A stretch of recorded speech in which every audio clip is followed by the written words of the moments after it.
the Delhi Sultans. Page number 30. Okay. In chapter 2, we saw the religious like Kaveri Delta became a center of large kingdom. जो Kaveri delta मतलब कावेरी वाला जो area था वो centre बन गया था लार्ज किंगडम का. Did you notice that there was no mention of kingdom with Delhi as its capital? मतलब पहले दिल्ली कैपिटल था ऐसा कहीं पे कोई भी चीज मेंशन नहीं थी. दिल्ली अब तक हमारा कैपिटल है और पहले जब कावेरी डेल्टा सेंटर बना था लार्ज किंगडम बना था उससे पहले कहीं पे भी ऐसा कोई मेंशन नहीं था कि Delhi capital. When did Delhi became capital that we learn in this lesson? Okay. That was because Delhi became an important city only in the 12th century. हाँ. मैम. हाँ बोलो. मैम मैं इंग्लिश की टेक्स्ट बुक का है. What? English textbook? History Yes, चल ma'am. रही है. History SS. Okay ma'am. हाँ इंग्लिश कहाँ से? Okay चलो. Okay so that thing you notice that Delhi became an important city and capital only in 12th century. Underline करो. Delhi important city कब बना? 12th century में 12वीं शताब्दी में दिल्ली जो है वो important सेंटर बना. Important city बना in the 12th century. Take a look at table 1. Delhi first began as the capital of kingdom under the Tomar Rajput. एक साइड वाला जो एक रूरल वाला जो पार्ट दिया है टेबल 1 दिया है उसमें आप देख सकते हो कि दिल्ली कैपिटल कब बना, किसके अंडर में बना, तो वो थे तोमार्स राजपूत है ना. तोमर जो थे वो राजपूत थे तो तोमर राजपूत के अंडर में दिल्ली जो है वो कैपिटल है. Who were defended in the middle of 12th century by the Chauhans. Also referred as the Chahamanas, but हम चौहान से याद रखेंगे. राजपूत जो थे तोमर राजपूत उनको डिफाइन किया चौहान ने और उनके अंडर में दिल्ली जो है वो कैपिटल है. 12th century. Chauhans of Ajmer. It was under the Tomars and Chauhans that Delhi became an important commercial center. Okay, तो ये भी क्वेश्चन आ सकता है कि कॉमर्शियल सेंटर और इम्पोर्टेंट सिटी दिल्ली किनके अंडर में बना, तो बना तोमार राजपूत और चौहान्स के under. Many rich Jain merchants lived in this city and constructed many temples. Jain जो थे मर्चेंट हुआ करते थे, व्यापारी लोग थे जैन लोग, वो यहाँ पे दिल्ली में रहे और लोगों ने बहुत सारे टेम्पल्स भी बनवाए. Coins minted here called Dehliwal had wide circulation. देखो यहाँ पे coins भी बनते थे, सिक्के बनते थे. कॉइन कहाँ पे बनते थे तो called दहलीवाल उसे कहा जाता था. ये भी चीज आपको अंडरलाइन करनी. चलो और लिखो, टर्म्स लिखते जाओ. अंडरलाइन करनी है और देखो कहाँ पे अंडरलाइन आएगी. Delhi first became capital of kingdom under तोमार राजपूत. तोमार को डिफाइन किसने किया? चौहान लोगों ने. चौहान जो थे उन्होंने. और इंपोर्टेंट सिटी कॉमर्शियल सिटी किसके अंडर में बना? तोमार और चौहान के अंडर में. छोटी छोटी अंडरलाइन करनी है जिससे आपको एमसीक्यूज याद हो. ओके, जैन्स ने क्या बनवाया? टेंपल्स के नीचे अंडरलाइन करो, जैन के नीचे करो, आपको फटाफट याद रहेगा कि जैन मर्चेंट्स जो थे उन्होंने क्या बनवाया? टेंपल्स बनवाए. कॉइन मिंटेड होते थे उसे क्या कहा जाता था? दहलीवाल कहा जाता था. कॉइन मिंटेड और दहलीवाल आपको अपने हिसाब से अंडरलाइन करनी है. तो आपको कितना याद रखना है? पूरी लाइन को अंडरलाइन करके पूरी लाइन अंडरलाइन नहीं करनी है, बराबर. हमने क्लास में भी ऐसे ही सीखा था कि शॉर्ट में अंडरलाइन करो जिससे आपको याद रहे. ओके चलो लिखो.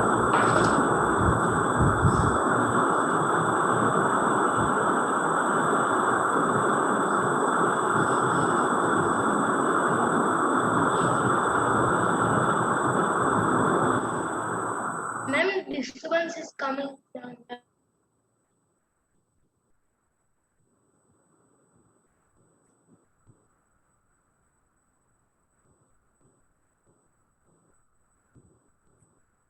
मैम ये हमें लिखना है.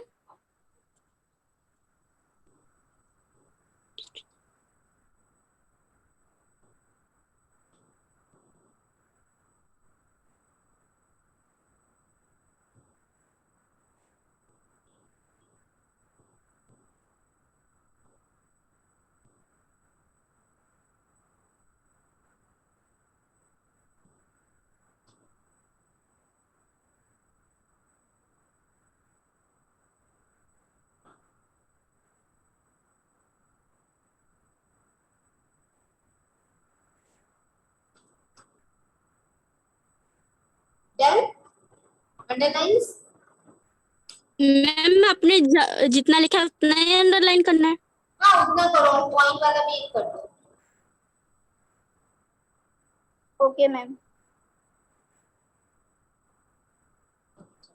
The transformation of Delhi into a capital that controlled vast areas of subcontinent started with the foundation of Delhi Sultan in the beginning of the 13th century. Okay, तो दिल्ली का जो ट्रांसफॉर्मेशन होने लगा था कैपिटल, दिल्ली एक इम्पोर्टेंट सिटी थी। अच्छे से दिख रहा है या ब्लर हो रहा है? अच्छे से दिख रहा है मैम। दिख रहा है ना, ब्लर नहीं हो रहा है ना?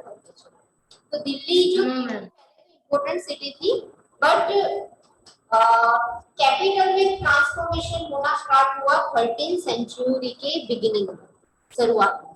मिडल ऑफ 12th सेंचुरी में वो कैपिटल बनना शुरू हो गई, इंपोर्टेंट सिटी बन गई, बट 12th सेंचुरी जब आई तब उसका ट्रांसफॉर्मेशन स्टार्ट हो गया as capital. Take a look at the table 1 again and identify the 5 dynasties that together made the Delhi Sultans. Sultanate. Okay. तो 5 कौन सी डायनास्टीज है? देखो कौन कौन सी डायनास्टीज है? Turkish, Khalji dynasty, Tughlaq dynasty, Sayyid dynasty and Lodi. 1 2 3 4 and 5। Last one जो आए थे दिल्ली हमारे इंडिया पे राज करने के लिए, वो थी लोधी डायनास्टी, सबसे लास्ट वाला। ये हम देख रहे हैं दिल्ली सल्तनत। ओके, दिल्ली सल्तनत में सबसे पहले आए राजपूत डायनास्टी, उसमें दो थे, तोमर्स एंड चौहान। ये दोनों राजपूत डायनास्टी के से बिलोंग करते थे। कौन कौन थे राजपूत डायनास्टी में? Tomar and Chauhan, both are belongs to Rajput dynasty. उसके बाद है तुर्कीज रूलर्स। तुर्कीज रूलर्स में कौन कौन आया था? Qutubuddin Aibak, सबसुद्दीन Iltutmish, Razia sultan and Ghiyasuddin तगलक। उसके बाद जो डायनास्टी है वो थी खलजी डायनास्टी, खिलजी, है ना? जलालुद्दीन खिलजी और अलाउद्दीन खिलजी, ये दोनों के बारे में तो आपने पिक्चर भी देखी, अलाउद्दीन खिलजी की तो आपको पता है, वो है खलजी। उसके बाद आई तुगलक। तुगलक डायनास्टी में इंक्लूड होते हैं गयासुद्दीन तुगलक, मोहम्मद तुगलक और फिरोज शाह तुगलक। ओके, उसके बाद आए सैयद डायनास्टी। सैयद डायनास्टी में एक ही रूलर था, वो थे खजीर खान या फिर खिजर खान। और लास्ट वन थे वो थे लोधी डायनास्टी, उसमें थे बगलुल लोधी। लास्ट वाली डायनास्टी जिसने किया दिल्ली सल्तनत, बगलुल लोधी, जो बिलोंग करते थे लोधी डायनास्टी। तो ये पूरा टेबल 1 आपको लर्न करना है। इसमें दिल्ली सल्तनत के रूलर के बारे में आपको दिखाया है कि कौन सी डायनास्टी से कौन से रूलर बिलोंग करते थे। ओके, ये आपको इंपॉर्टेंट चीजें हैं जो याद रखनी है। 7th में ही आएगा ऐसा नहीं है, 12th में, 12th के बाद अगर आपको कोई भी कॉम्पिटिटिव एग्जाम देनी है तो भी आपको पता होना चाहिए कि रजिया सुल्तान कौन सी डायनास्टी से बिलोंग करते थे। तो वो थे तुर्कीज रूलर्स में थे। और कब से कब तक उन्होंने राज किया, शासन कब से कब तक उसका था, वो भी आपको याद रखना है। 1236 से 1240 तक रजिया सुल्तान, 4 इयर्स ओनली। रजिया सुल्तान ने दिल्ली सल्तनत पे खाली 4 वर्ष ही राज किया, फिर भी आपको उसके एरा याद रखना। ओके, वैसे अलाउद्दीन खिलजी ने कब से कहां तक शासन किया तो उनका भी दिया है 1296 से 1316 तक। ओके, तो ये सारा जो टेबल है वो आपको लिख देना है अच्छे से हैंडराइटिंग से, पूरे एक पेज में अच्छे से बनाना। मार्कर का यूज करो, कलर पेन का यूज करो, बट अच्छे से लिखो, उसको याद भी करना। डेली आप टेबल देखना, ये टेबल इसलिए जिसको आपको जब तक आपको कॉम्पिटिटिव एग्जाम देनी है, गवर्नमेंट एग्जाम की तैयारी करनी है, फिर भी ये सब याद रखना पड़ेगा। ओके, तो ये किसी की बात नहीं है, ये याद रखने वाली चीज है। अभी से याद रखोगे तो आगे जाके आपको प्रॉब्लम्स नहीं होगी। Okay, The Delhi Sultans built many cities in area that we now know as Delhi. Delhi सुल्तान जो हमने यहाँ टेबल करते देखे, उन लोगों ने इतने सारे एरियाज बनाए जिसे हम आज दिल्ली के नाम से पहचानते हैं। Look at the map 1 and locate Delhi 1, पूना, सीरी एंड जहानपना। अंडरलाइन करो, दिल्ली की ये इंपॉर्टेंट प्लेसेस है पूना, सीरी एंड जहानपना। तो देखो यहाँ पे मैप 1 दिया है, हम यहाँ पे आइडेंटिफाई कर सकते हैं कि यहाँ पे ओके सीरी कहाँ पे, हौजे खास, इसके बाद है जहानपना कहाँ पे, और दिल्ली कोहना कहाँ पे। ये तीनों places very important in the map, so we can identify that from the map. Siri, Jahanpanah and Delhi Kohna map में है।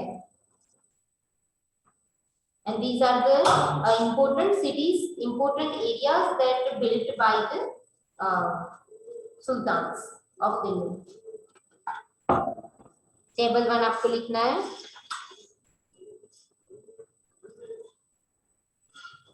देखो यहाँ पे टेबल लिखना है, टेबल लिखना है, और टेबल के साथ साथ, हाँ टेबल के साथ साथ आप पिक्चर्स भी देखते जाओ। पहला वाला पिक्चर क्या है देखो, इल्तुतमिश टोम। टोम का मतलब क्या होता है पता है किसी को? TOMB Tomé.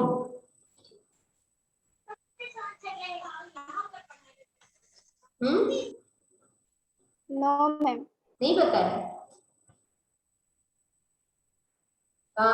मरने के बाद जहाँ पे दफनाया जाता है ना राजाओं को, पहले दफनाया जाता है।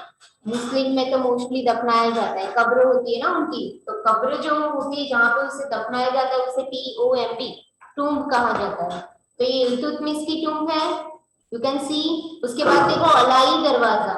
अलाई दरवाजा इज वेरी फेमस। किसने बनवाया, कब बनवाया, ये पूरा हम ये सब चैप्टर में देखने वाले हैं आगे। अलाई दरवाजा।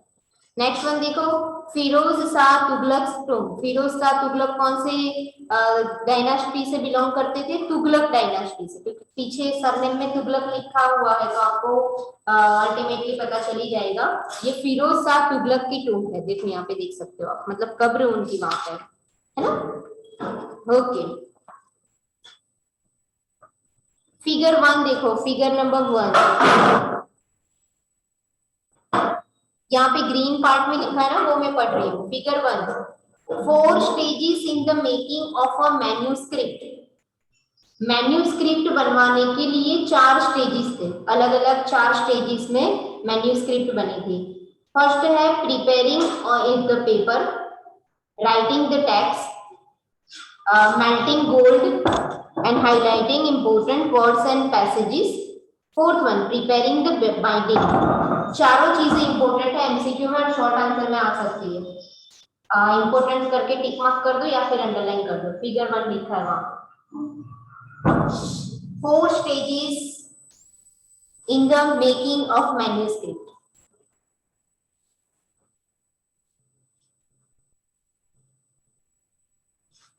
मैम फिगर 1 हमें लिखना है पूरा? नहीं, अंडरलाइन कर दो। हाँ, नोटबुक में भी लिखना है आपको कि 4 स्टेजेस कौन से थे मैन्यूस्क्रिप्ट लिखने के। सबसे पहला था पेपर पे लिखते थे, उसके बाद राइटिंग द टेक्स्ट, टेक्स्ट लिखने लगे।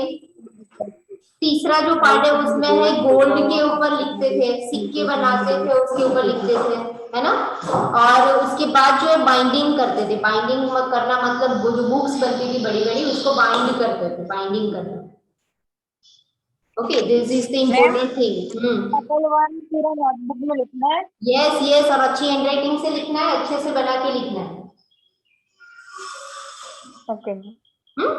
चलो, और याद भी रखना है, खाली लिखना नहीं है, लर्न करना है अच्छे से। Okay ma'am. चलो अब देखते हैं फाइंडिंग आउट अबाउट दिल्ली सल्तनत। देखो ये इंपॉर्टेंट चीजें हैं, वो मैं फिर से रिमाइंड आपको नहीं करूंगी। आपको पता होना चाहिए कि जो भी इंपॉर्टेंट पार्ट है वो हम अंडरलाइन करते हैं, वो हम नोटबुक में लिखते हैं, because of these things are important for exams, है ना, for MCQ, short answer and all that you know. In sixth standard we do this thing, important lines we are write in notebook, है ना। आपको पता है हम notebook में लिखते थे important parts, तो वो आपको लिख देना। Finding out about the Delhi Sultans, although inscriptions, coins and architectures provides a lots of information. चलो अंडरलाइन करो। इंस्क्रिप्शन होते हैं, इंस्क्रिप्शन मतलब लिखावट, कागज पे लिखो या फिर पेड़ के जो छीले होते थे उसके ऊपर लिखते थे, है ना, कॉइन्स के ऊपर लिखते थे, ये सब इंस्क्रिप्शन। इंस्क्रिप्शन मतलब लिखना। तो inscriptions, coins and architectures. Architecture मतलब बड़े बड़े महल बनवाते थे, है ना, दरवाजे बनाते थे, ये सारा आर्किटेक्चर पार्ट में आ जाता है। तो ये सारी जो चीजें वो हमें लॉट ऑफ इंफॉर्मेशन प्रोवाइड करती है, स्पेशली वैल्यूएबल और हिस्ट्रीज, है ना, वो हमें हिस्ट्रीज बताती है। और ये लिखता कौन था, हिस्ट्री लिखते कौन थे, तो अंडरलाइन करो क्या लिखा है, तारीख और तवारीख। तारीख जो है वो सिंगुलर है और तवारीख जो है वो प्लूरल फॉर्म में लिखा है। रिटन इन पर्सियन लैंग्वेज, ये भी अंडरलाइन करो, ये सारी चीजें कौन सी लैंग्वेज में लिखी जाती थी, पर्सियन लैंग्वेज में। Of administration under the Delhi सल्तनत, तो आपको ये भी पता चलेगा, यहाँ से क्वेश्चन बनता है कि what which language is used by administration. Administration का मतलब क्या होता है, तब के समय, अभी भी हमारा एडमिनिस्ट्रेशन चलता है ना, जो वहीवट करता होते हैं हमारे, है ना, कलेक्टर होते हैं, वो एडमिनिस्ट्रेशन पार्ट में आता है। तो एडमिनिस्ट्रेशन हमारा जो गुजरात का है वो कौन सी लैंग्वेज में चलता है, गुजराती लैंग्वेज में। दिल्ली में एडमिनिस्ट्रेशन जो है वो कौन सी लैंग्वेज में चलता है, हिंदी और इंग्लिश में। तो तब के समय में दिल्ली सल्तनत जब थे, दिल्ली सल्तनत जब थी, तब की एडमिनिस्ट्रेशन की लैंग्वेज कौन सी थी, पर्सियन लैंग्वेज। ओके, तो और तारीख और तवारीख ये दोनों भी याद रखना है। सिंगुलर में बात करो तो तारीख और प्लूरल में लिखो तो तवारीख है। पर्सियन लैंग्वेज में लिखता कौन था, तारीख और तवारीख जो थे वो लिखते थे अबाउट द हिस्ट्री। और कौन सी चीजें हमें इंफॉर्मेशन प्रोवाइड करती है, तो inscription, coins and architecture can provide us lot of information about history. Okay, तो ये वाला पैराग्राफ इंपॉर्टेंट है, आपको यहाँ पे स्टेजेस दिखाए हैं इंस्क्रिप्शन के, कैसे कैसे बनाते थे, देखो लिख के बनाते थे, फिर है टैक्स बनाते थे, कैसे लिखते थे, ये सारी चीजें यहाँ पे आपको बाइंडिंग बताया। पूरा मैम, यस, पैराग्राफ पूरा, पैराग्राफ है वो हाँ लिखना है पूरा पैराग्राफ, लिखना है ना। यस यस, शॉर्ट में भी लिख सकते हो, देखो मैं एक बना के दिखाऊं आपको, ऐसे लिख सकते हो।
देखो यहां से बन गया क्या, लैंग्वेज कौन सी थी, पर्सियन, कौन यूज करता था, एडमिनिस्ट्रेशन आल्सो।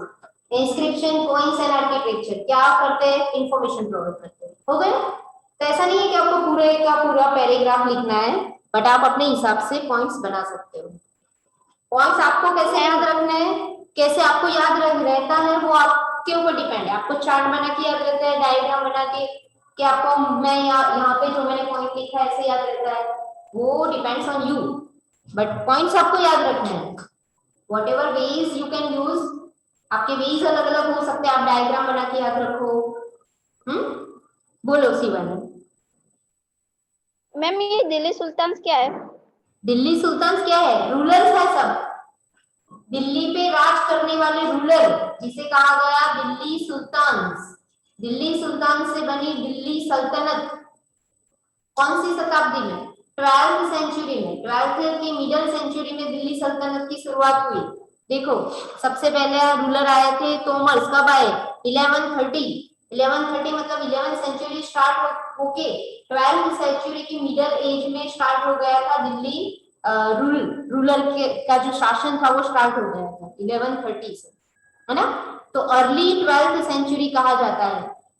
तोमर्स जो थे वो कब आए थे, 1165 में आए थे, that means early 12th century बोला जाता है इसे। 12th सेंचुरी की शुरुआत, 11th सेंचुरी खत्म हो गई, उसके बाद आया, तो 12th सेंचुरी की शुरुआत हुई थी।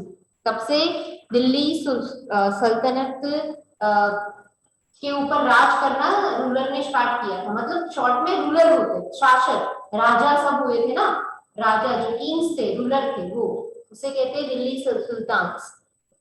ओके चलो, अब ये कौन लिखता था, हिस्ट्री कौन लिखता था, मैन्यूस्क्रिप्ट कौन लिखता था, त्वारीख एंड तारीख। ओके, तो ये त्वारीख कौन होते थे? द ऑथर्स ऑफ त्वारीख वर लर्न मैन। जो त्वारीख बनाते थे, हिस्ट्री बनाते थे, वो ऑथर लिखने का काम करते हैं, उसे ऑथर कहते हैं। तो ये जो होते थे वो बहुत ही पढ़े लिखे इंसान रहते थे, लर्न मैन होते थे। Secretaries, administrators, poets, courtiers who both recounted events and advised ruler on governance, influences and importance of just rule। और ये जो पोएट, एडमिनिस्ट्रेटर होते थे, पोएट होते थे, कॉर्टियर्स होते थे, ये सारी इवेंट जो भी होती थी उसे एडवाइस करते थे, रूलर को एडवाइस देते। तो वो लोग पढ़े लिखे होंगे तो रूलर को एडवाइस देगी ना कि आप ऐसे रूल करो, ऐसे रूल करो। अभी देखो, आप प्राइम मिनिस्टर को ही देख लो। प्राइम मिनिस्टर हमारा गवर्नमेंट रन तो करते हैं, बट उनके नीचे कितने सारे पैरा है ना, उनके एडवाइजर भी है ना। पीएम के भी एडवाइजर होते हैं, सीएम के भी एडवाइजर होते हैं, वैसे यहाँ पे भी एडवाइजर होते थे। और जो एडवाइजर होते थे वो लर्न होते थे, मतलब पढ़े लिखे रहते थे। ओके चलो, अब इम्पोर्टेंट चीज है, ये है सर्कल ऑफ जस्टिस। इसे टिक करो, सर्कल ऑफ जस्टिस। और टाइम हो जाएगा मुझे बोलना, क्लास का, इंग्लिश का क्लास है इसके बाद। ओके, सर्कल ऑफ जस्टिस देखो, फक्र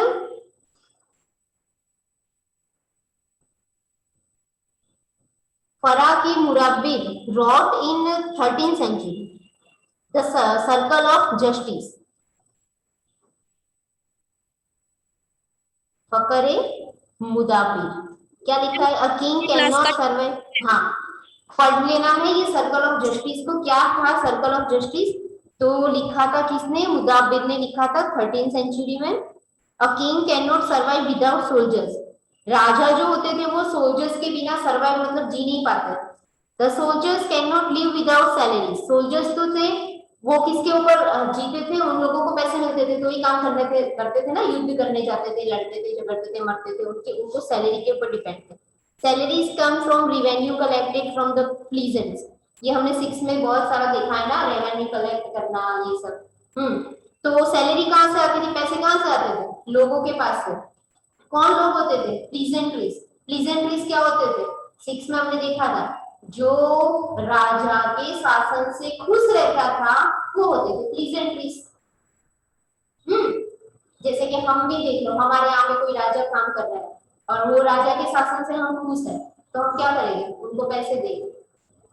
वो हमारे लिए काम करते हैं ना, तो हम उसे पैसे देंगे, और वो पैसे किसके काम लगेंगे, राजा सोल्जर्स को बांटेंगे, नौकरों को बांटेंगे, ये सब। Okay, pleasantries are the who are pleasantries, who the person who happy from the rule of kings, but pleasant can pay revenue only when they are prosperous and happy। देखा ना यहाँ पे आ रहा है, वो रेवेन्यू कब देते थे, टैक्स कब देते थे, जब वो खुश हो राजा के शासन से, तभी देते थे।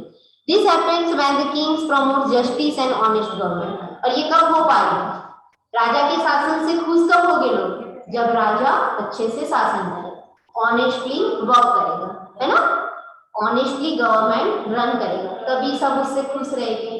तो ये जो सर्कल ऑफ जस्टिस दिखा है यहाँ पे, सर्कल दिया, सर्कुलेशन दिया है, कैसा, किंग जो है वो किसके ऊपर डिपेंड है, सोल्जर्स के ऊपर। सोल्जर्स किसके ऊपर डिपेंड है, सैलरी के ऊपर। सैलरी कौन देता है, प्लीजेंट्स जो होते थे, प्लीजेंट्स वो देते थे। और प्लीजेंट्स कब खुश होते थे, फिर से सर्कल आया, राजा नीचे आ गए, राजा के ऊपर। राजा कौन कैसा काम करता है, अच्छा काम करता है, तो वो उससे प्लीजेंट जो होते हैं वो खुश होते हैं, उसको पैसे देते हैं, और ऐसे सर्कल चलता है। तो this is the circle of justice. Okay, यहाँ तक रखते हैं, इंग्लिश की क्लास का टाइम हो गया है, तो made in English class. Okay, लिख देना important parts, this is your homework, and sign in the group में रेगुलरली नहीं, इंपोर्टेंट नहीं है सर्कल ऑफ जस्टिस, खाली पढ़ना। ओके, हाँ सकती है मैम। होमवर्क रेगुलरली ग्रुप में सेंड करो। पहला दिन है, पहले दिन से प्रतिज्ञा जैसा ले लो कि मैं रेगुलरली होमवर्क सेंड करूंगा, एक भी दिन मिस नहीं होगा पूरे ईयर में। तो ऐसे क्या है, अच्छे से याद रह जाएंगे सारे पॉइंट, कोई मिस नहीं होगा point. Okay, Saarav, Shivani, Sohil, Prachi. Okay okay ma'am. हाँ मैम बोलो। वैकेशन का होमवर्क सेंड करना है। वैकेशन का होमवर्क है ना, we will announce the date of submission the notebooks। Notebooks की सबमिशन के लिए डेट अनाउंस करेंगे, है ना? Okay ma'am.